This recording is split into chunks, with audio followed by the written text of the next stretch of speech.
I need you to hate so I can use you for your energy. This is Real Sales Talk.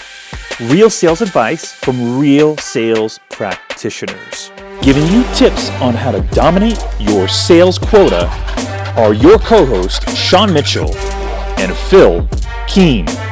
We don't have a process for referrals at most companies. I go into a company, I say, what's your referral process? They have no, well, what do you mean? I think that goes back to the premise that why do salespeople suck at prospecting? I mean, number one reason why they suck at prospecting is they don't actually do it. If you are successful and nobody knows, in 2016, 20, 2025, you're not successful. You ever want to find out what's going on in the company? Get in the car and spend a day with the top 3 salespeople. You'll find out in 5 minutes. Because you can't be a trusted advisor without 2 things, trust and advice. I mean, you need both of them.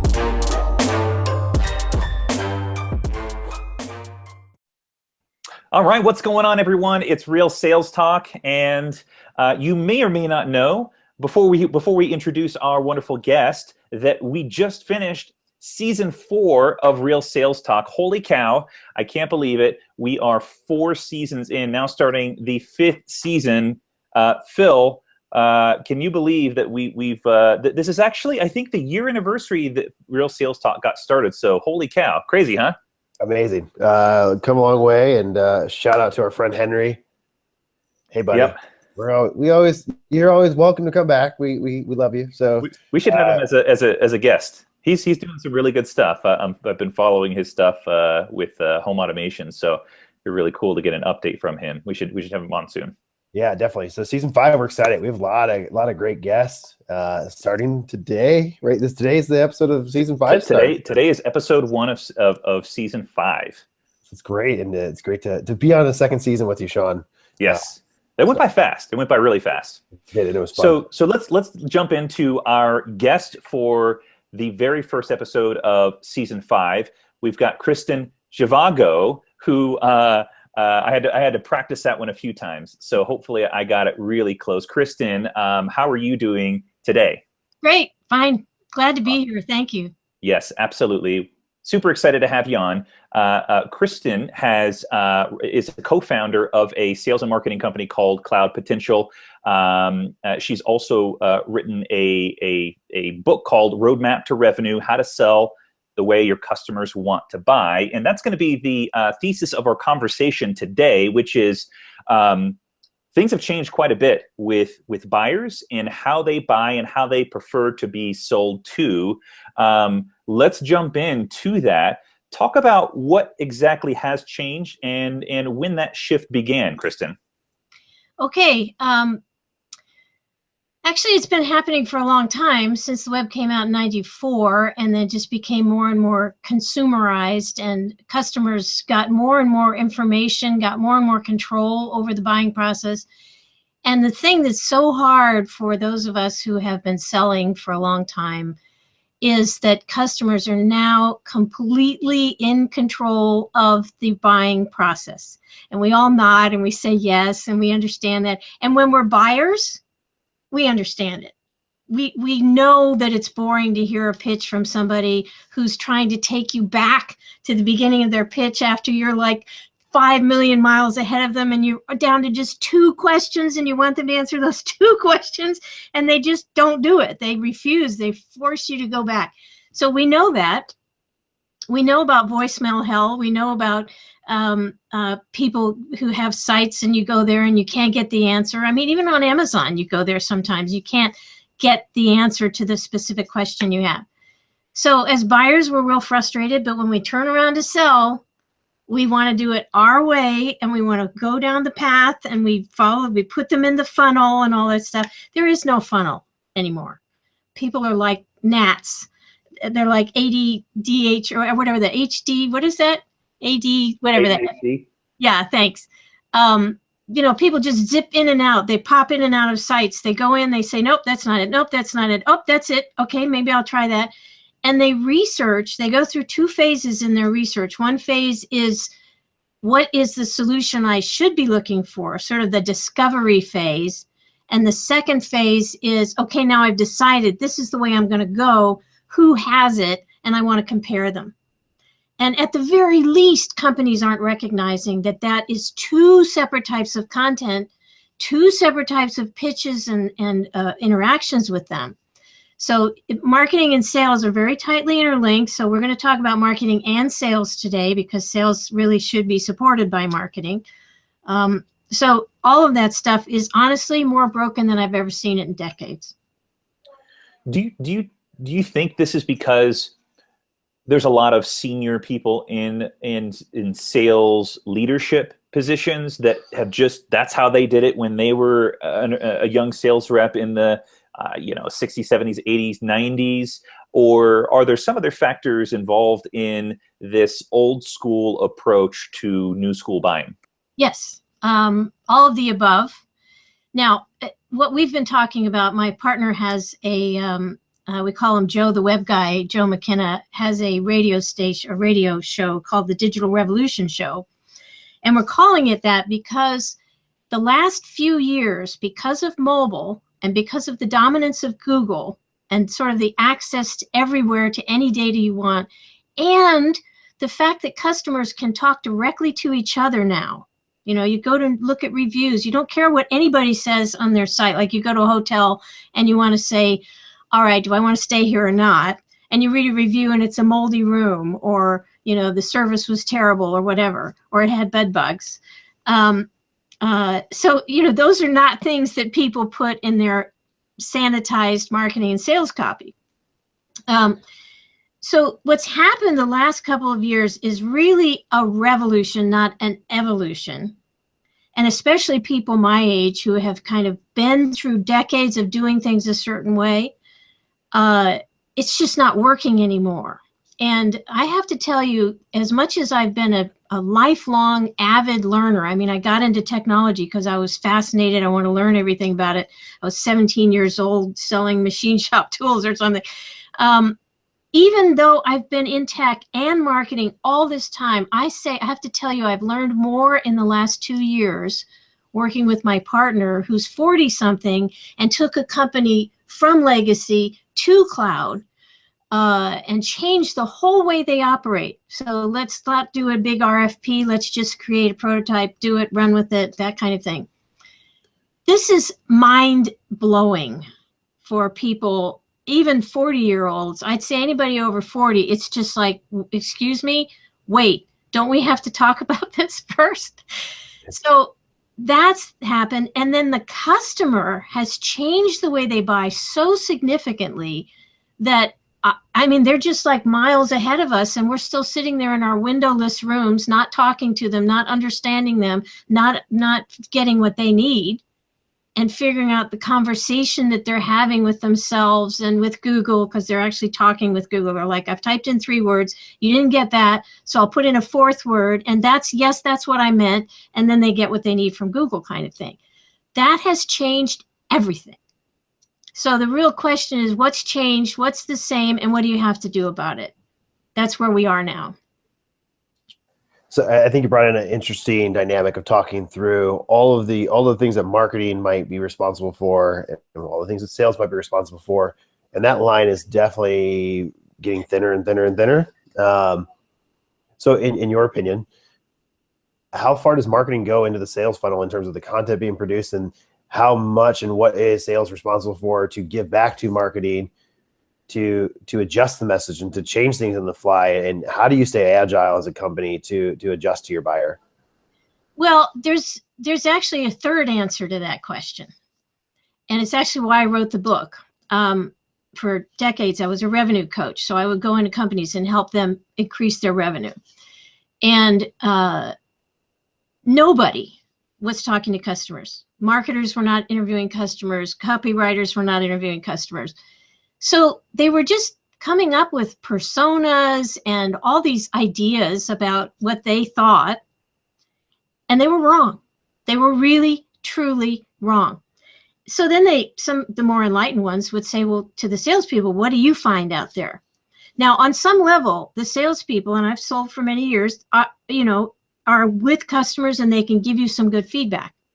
But we never tell salespeople what we're really thinking while we're being sold to. We just don't. If we think about that yourself, and I've had a lot of CEOs go, oh, you're right, on this very subject, none of us tell the salesperson what we're really thinking. Like he may have just said something that made us say, oh, that's it, I'll never do business with them. Like maybe he gossiped about a client. And you think, oh, well, if he's going to gossip about them, he's going to gossip about me. And it's a B2B sale and it's proprietary information or something. You just don't want that to happen to you. So you decide during that sales call that you just not going to do business with them. You never let on. It's a poker game. Completely, very polite. Thank you very much. Call me back. Yes, fine, sure. Check back with me in a week and all that. But honestly, you're going back to the web and saying that didn't work. I'll have to find somebody else. So he's just lost the sale, doesn't know why, because the person was too polite to tell him, you just gossiped. That means I'm going to throw you out of my office now. Okay, people don't do that. So what you do instead, and what I recommend in the book, is that you interview people who have already purchased from you. And those people actually want you to be successful because they've bought from you. So they have a vested interest in your success. So they will tell you what they were thinking. And they're not playing poker anymore. They've already purchased. So you interview them by the phone. You ask them open-ended questions. I write it all up in my book, very explicit instructions on how to do this. Let me turn off my phone. Sorry, forgot to do that. And then you find out what they think. And what's interesting is if you talk to 5 to 7 customers who have bought your product, the same type of customer, they'll all start saying the same thing. Well, they're really good at this, but they're not so good at that. I bought it because I was looking for this. So this is the problem I was trying to solve. So that helps marketing with keywords and all that. This is the thing that made me really buy the product. Now, here's what's really interesting. When I worked with companies and the CEO and the VP of marketing, everybody said, here's what's important to our customers. Here's why they're buying our product. They give me a list of things. And I'd say, okay, great. Thank you for the list. And then I'd go out and interview their customers. And the list for the customer's version of that list was always completely different. Oh yeah, I know that they have that and they're really proud of it because it was hard for them to make. But honestly, everybody does that. So I bought it because of this. And after a while, they all start saying the same thing. So you actually get data that you can make good decisions about. Now, one last thing about the web and the digital revolution. There was no other real good way to find out that information before. You had to interview people, and you still should because you get more things that you wouldn't get otherwise. But now the web is giving you, even Google is giving you incredible information. Where did they go? Where did they come from? How long did they stay there? What brought them in? What are your competitors doing? What ads are working for them? What's the copy they're running? What's your domain authority? What link sites are linking to you and your competitors? I mean, you can find out almost anything. And that's what I've had to learn the last couple of years, is where to find that data and have it all be fact-based. So you actually know what customers are really doing. So for the salesperson who's listening to this, what are they doing wrong? I understand that buyers now have more access to more information than they ever have. You've got Google reviews, you've got Yelp reviews, you've got crowdsourced feedback from Facebook friends and Twitter friends and so on. When that buyer has that amount of information that they're coming in with to consider a product, where specifically is the sales rep going wrong? I'm so glad you asked that question. That's a perfect question. The answer is that first the salesperson has to assume that the customer is in control and you don't know where they are. So the first thing you do is find up, if you do this research, and marketing can help you do the research. So talk about the line of marketing and sales. One of the things marketing should be doing is coming back to the salespeople and say, we just looked through Google Trends, and the most important aspect of our product is this, or this is the thing that's really selling now. Everybody's buying this. It's really taking off. You can see things over time, interest-wise, and so on. So marketing comes in with that data. Salespeople are then much more understanding when they talk to the customer. But then when they get on the phone with the customer, they shut up. This is the first rule of selling now. You've got to shut up, which is ironic because salespeople are hired to talk. Doesn't work anymore. You have to listen. I know it's a cliche, but nobody does it. You have to ask the customer, where are you in your buying process now? Okay? Asking that question is just, it's brilliant. I mean, it's like, and I have to give my partner credit for this because he's the one that sort of has drilled this into my head the last 2 years. If you understand where they are in that buying process, you can even help them make a decision that might be a little bit more in your favor, because they might say, well, I've been looking at this, but I thought maybe you'd have this. And you can say, oh, well, I understand. What did you find out about that? Oh, yeah, okay, well, a lot of people have done that, but they've had this problem. Did you research that? Oh, no, I hadn't heard about that. Well, yeah, here's a link. So you can get right to the moment of where they are in that conversation. And it can be exciting, and the two of you can go down the road, and the customer's not bored because you've heard them. You're not taking them anywhere they don't want to go. You're catching them right where they are. That's what you got to do. I like that. So where are you at in the buying process, right? That's the phrase. Yeah, where are you right now? And what were you hoping? So when you called me, what are you hoping to get out of this? And where are you in your decision-making process right now? I think that's really key, and it seems like that's probably best asked as early on in that call as possible. So if you do have a presentation, you can make that presentation more relevant by dropping those things in. Remember when you told me this? This is how our solution is going to address that need or that interest. Yep. People are totally over sales pitches. I mean, how many sales pitches are we exposed to every day, online, driving down the freeway, on television? And we're just over them. We're just bored. We don't want to hear about them until we want something. And now we have specific questions. And you better be able to answer those questions. You better be able to better anticipate them, know what they might be, and get good at answering them. And by telling the truth and being helpful, by the way, not selling. So this is sort of contrary. This is like, first you have to shut up and ask this question, and then you have to not sell. You have to try to help. And even if they don't buy from you that day, they will remember you as that guy who was helpful, or gal, whatever. Well, I think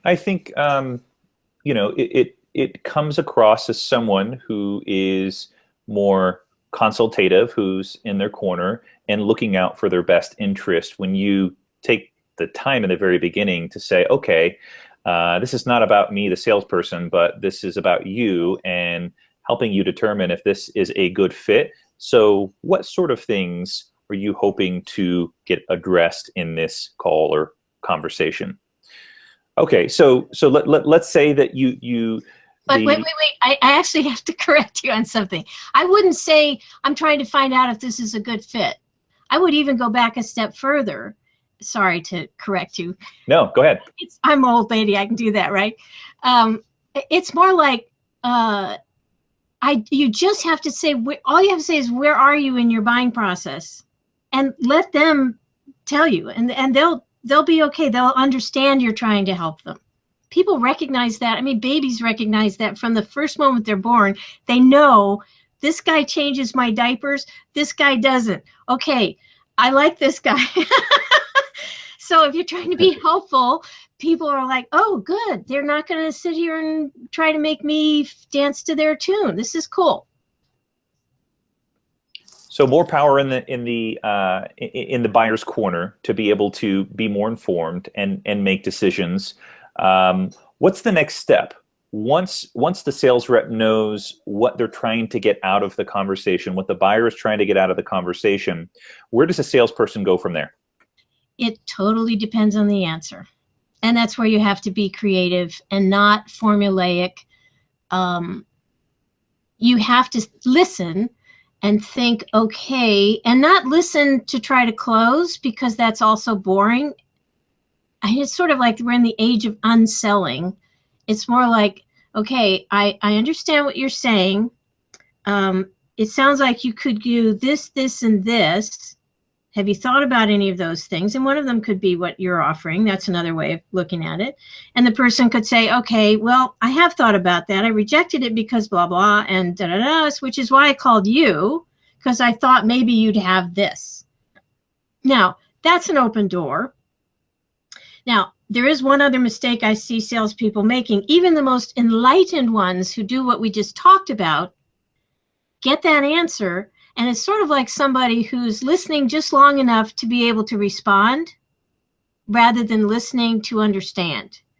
So you really have to pull yourself back. Now, does this mean that salespeople are better off being introverted, reluctant to speak? I don't know. You know, would customer service people be better salespeople than salespeople would? I don't know. Personally, I'm a recovering salesperson. Okay. I've had to learn to tone myself back and say, wait a minute, listen, don't go for the close, understand, maybe we aren't the right solution. That's okay. That's part of the conversation. It's part of the reality. I just read the best quote recently, and I don't remember who said it. I don't even know if they attributed it, but it was just classic. And what they said was, insanity is the relentless pursuit of delusion, and sanity is the relentless pursuit of reality. In a way, we've deluded ourselves, especially old timers who think nothing's changed. We've deluded ourselves into thinking that we're the only ones who know anything. And so we're going to tell them and educate them and convince them to buy from us because we know this thing. And it's not, that's delusion. That's not the way it is anymore. So I'm curious to see where your thoughts are in terms of, so you said the funnel's gone, the funnel's dead. How, if I'm a VP of sales, how do I forecast it? How do I figure out, okay, where I should be at in the sales process, at what stage? And should it close? Like, I can't hope and feel that the AE or the sales executive is just going to know it's going to close in certain dates. Like, how do I get some hard facts? Well, that's a really good question, and I haven't thought about it that much as far as this whole new buying process happens, so I probably won't give you the best answer to that. I have run sales departments. This was happening while I was running them. We still were able to say, if we've talked to this many people, we're going to have 10 conversations. One of them's going to lead somewhere. The chance of them buying from us is like 50% historically.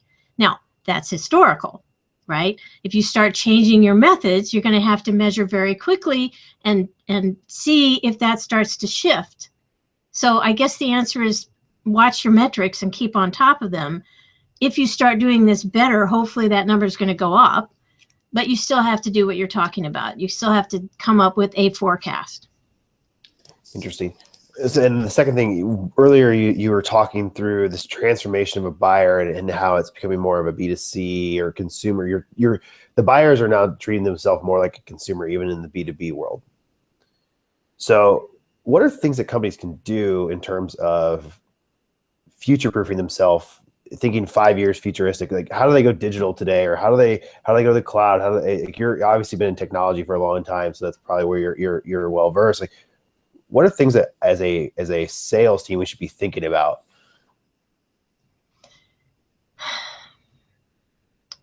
I've always been on the bleeding edge of tech, and it started when I realized that you had to be learning all the time. So anybody who thinks they can sit back and say, okay, got it. I mean, Google, which is the gatekeeper to all customers now, changes its algorithm 2 times a day. So anybody who says they're an expert on Google is lying, because they just changed their algorithm while you were saying it, okay?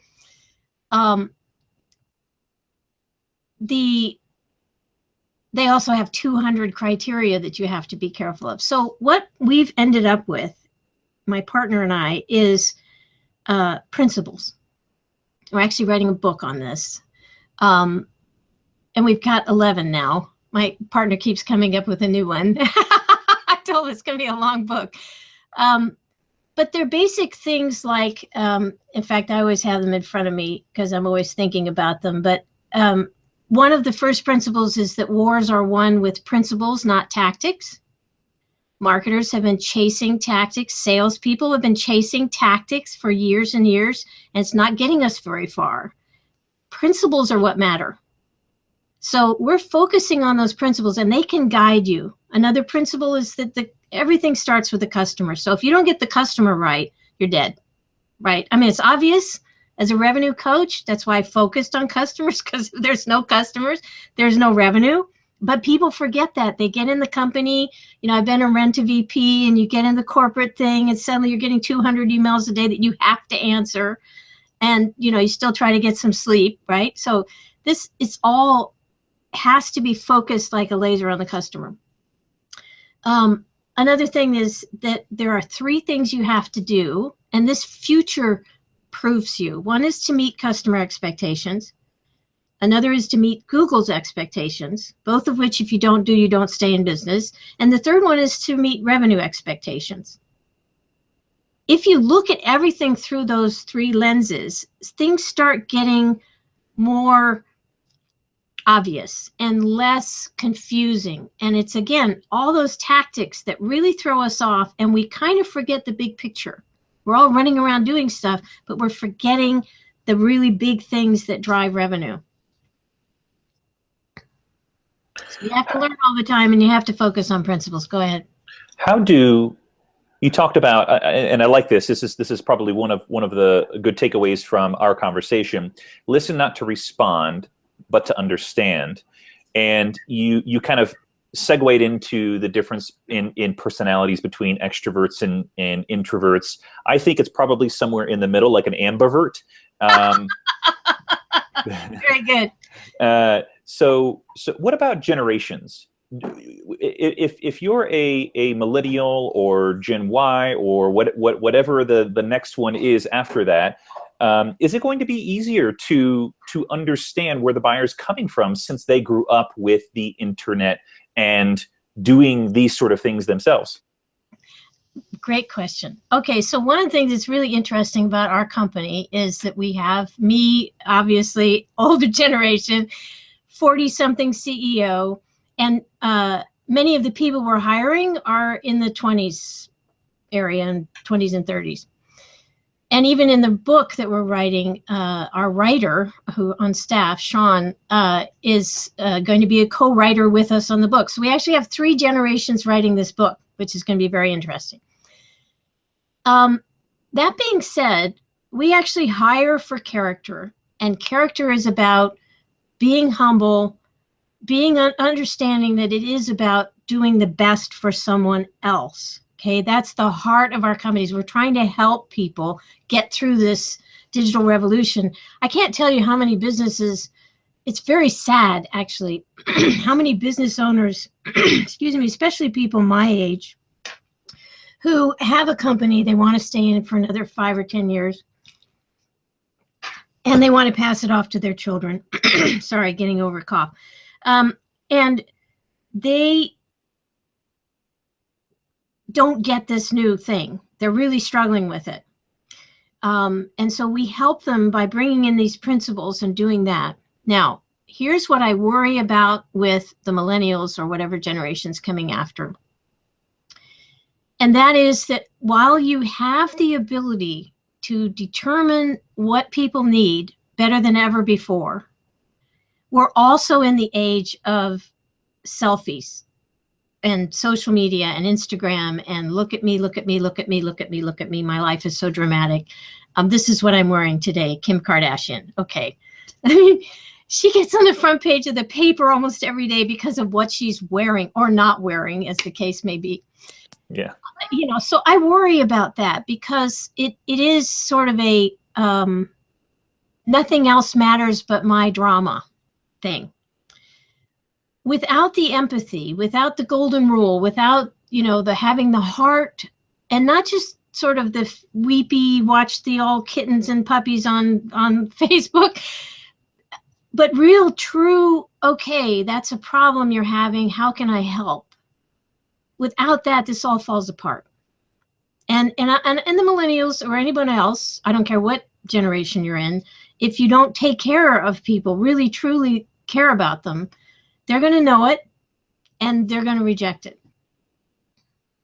So how does someone deploy? So you've understood what they're trying to get at, the company is trying to get at. You've listened, not listening just to respond, but to understand, and you've also, sorry. So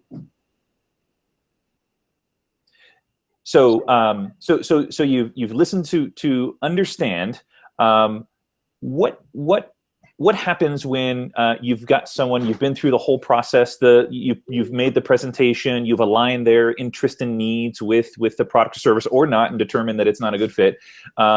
What happens? What does that salesperson do once they followed that prescribed method? Are there any tools or techniques or things that you would recommend that sales rep follows, having that in mind? Again, I don't want to talk about tactics as much as principles, and the principle is you want to help them. Now, what happens often, and oftentimes salespeople are involved in B2B things because a lot of the B2C stuff is now handled either in retail, which there is a salesperson, but sort of, but mostly it's e-commerce now. Okay, so that's sort of the B2C side. The B2B side, which I've been very involved in, very technical, big stuff, needs a salesperson. And there it's a question of, again, keep finding out what you can do to help, because the person who's working with you inside is your champion often, and they're trying to convince other people in the company, and you want to keep arming them with those tools. So what information do they need? How will this person be more comfortable? And you also have to be willing to live with the fact that there may be some discomfort here and there. People are so eager to get everybody comfortable, but the truth is there will be some friction, and you just have to work your way through it. Is there a moment, though, when taking this approach of giving information or finding out what else they need, is there a moment where you have to sometimes gently encourage them to make a final decision? Maybe to put it in a better way, is there a potential that taking this approach, someone could get information overload and end up having analysis paralysis? Of course. Yes, there is that problem. I have found, though, that if you're always giving them just what they need, you're not going to run into that. They run into information overload if you're giving them a lot of stuff they don't need. And that's true from the very beginning all the way through to the end. It's always exactly what they need. And if you have to scramble around and figure out how to give it to them, well, okay. So let's go back, I guess, kind of to the beginning. And what are the things? So I've heard the stat, and you probably heard the stat because it's kind of your world, which is every analyst out there says that 67% or 70% or 60% of this buying process is finished. Do you think that it's true? And from a sales side, what's content they're doing? They're going through these matrices and they're looking at reviews. What are the things that are actually happening inside of that buying process? Like, what's the answer that I'm going to get as a salesperson when they're like, where are you at in your buying process? What's the answer I'm expecting to get? And it will vary, but curious to see from your experience. It's so funny you bring that up, because I think I was the first person to actually say out loud. I was in Amsterdam giving a speech to the Sales Management Association, big conference. It was kind of fun. But I think I was the first person to say that 60% of the buying process is done by the time they get to you, or whatever, 80%. And they just need the answers to those last few questions. And now everybody says that. So I don't know if I started it, but there it is. So I said that because I had interviewed thousands of customers, and they were telling me that's where they were by the time they talked to a salesperson. They don't get on the phone with the salesperson at the beginning. They don't want to. They just want to learn and they're all by themselves in the privacy of their own office and learn what they can so that by the time they talk to the salesperson, it's very efficient conversation. So your question is, like, how do you know? Doesn't that go back to what we were saying about you find out from them and don't they tell you? They'll just say, I need to know about this. A little bit, but I'm looking at, if you know, what's the typical response. So other things that people are talking about is that the buying committee is growing. So I feel, and my data that I've seen is that there's these pulses that happen. So a company will pick up a project, they'll start a project, they'll talk, they'll do research, they'll figure things out. And then it goes dead internally. You don't even know about it yet, but it will die for weeks or months potentially. And then it will just pick back up. And it's a regular steady cadence to when it becomes an issue. And maybe it's end of quarter. It's like proposal software. We need something that can build contracts, or we need something that can actually execute business for us. Or it's maybe at the beginning of the quarter, we don't have enough leads in the system. I need something that can give me more leads in the system. So it's that conversation, kind of the circular conversation where it happens, but there's these pulses that happen. So maybe it's what are the things that you're typically seeing, like the buying committee, how is it getting assembled? Like, what do we need to be, what should I be looking for out of an answer, I guess, from a prospect when you ask them where they're at in the process? So you're asking sort of two questions, really. One is, what do you ask them about where they are? And I don't think you're going to have that much trouble them telling you where they are. Well, there's this many people, going back to your example, there's this many people, we've had these meetings, we've narrowed it down to those 4, and now we're trying to decide this and this, and we need to ask these 5 questions of everybody. They'll give you that kind of description. The pauses are very interesting, and the thing that comes to mind is what we tend to do, where if we can, we may just jump in and do a prototype. Like somebody's thinking of which way they're going to go with which platform or whatever, and they're trying to do a new e-commerce system. Rather than documenting it all and coming back with some 70-page proposal, we just build a prototype. And then you're automatically over the hump. Everybody's singing, it changes the whole conversation. So I would call that providing proof, or taking it to the next step by taking a risk. Now, obviously, it depends on the product you're selling and how you can do that. Maybe it's a question of setting up a demo if you're selling software, for example, that uses that client's data. Maybe you ask them for 10 pieces of data or 10 products that you can put in there and show them how it works. Or, so in other words, try to figure out how to break the logjam, or that pause that you're talking about, which I think is very valid. And then that whole hurry up, okay, we got to get it done now in a week kind of thing. If during the pause period, you change the nature of the conversation that they're having internally, because you've given them something new that adds to their decision-making process. And it kind of changes the whole, it's like a pivot point. It changes their whole, oh wait, now we have this, oh, let's talk about this now. Is there the chance in this, I'm not sure if if anyone's ever asked this question before, but I think this is where kind of my thought process goes. I mean, let's say consumer or buyer has access to all the information, right? The internet or Google or reviews allow someone to get enough information that they feel confident about putting money down. Is there the chance in the future, whether near or far, where the sales rep will become irrelevant because there's access to so much good information on the internet? Well, that's already happened. It has happened. If you're selling the old way, if you're just selling, nobody wants it. I remember when one-to-one marketing came out and everybody was talking about relationships and how you want a relationship with your buyer. And I was writing my book and I was sitting there and I was thinking, I don't want the car dealer showing up for dinner. Okay? I don't want a relationship with a seller. I just want them to help make it easy for me to buy the thing. I don't want a hassle. I want it to be upfront. Tell me exactly. Don't beat around the bush. Don't give me a lot of BS. Just tell me exactly, answer my questions, and we get on with it. That kind of selling will never go out of style. that kind of assistance, because that's what they come to you for. They're coming to you because they couldn't find the answer among all of that data, and now they need some help from you, and they're hoping that you'll just be helpful and give them a straight answer. But what if they could find all the information that they need? It depends on the product. There are some things you have to buy. You have to see it a certain way. I mean, some of the more complex B2B, there has to be, one of the things I talk about in my book is there's 4 types of products and services in the world based on the amount of scrutiny that the customer applies to the buying process. Light, medium, heavy, and intense. Light is you see it, you buy it, chewing gum, impulse purchase.